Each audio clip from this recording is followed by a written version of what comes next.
Agora que nós, conjuntamente com a Aruba Tourism Authority, Ministério de Justiça, a Aruba Hotel and Security Foundation, nós vamos começar com um projeto novo de Tourism Police.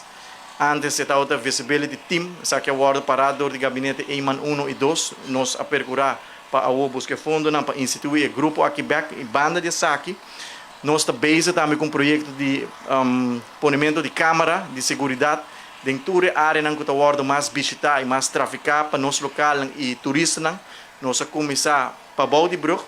pero a intenção está para nós pôr câmera dentro da área aqui também, para assim por duna a sense of security com cada local e turista está desejar ora também visitar a área aqui. No momento aqui, o Tourism Police está para Baldibrug, pero uma vez inteiro desenvolvimento aqui queda claro, o desejo está para pôr câmera e também visibility police não que visivelmente para o local de turista que tem controle do lugar. A fase 2 aqui, contratista CVC a gana do Estado Público para o tennis court,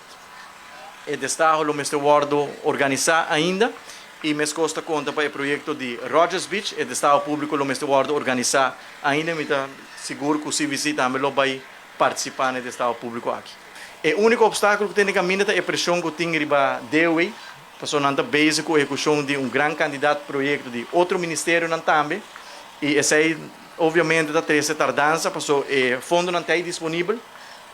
plano não tem, desenho não tem, a outra discussão para organizar e Estado Público com o projeto para o projeto aqui por começar e cabe aqui qual é a meta de nosso ministério para inteira a área aqui está clara para fim de ano aqui.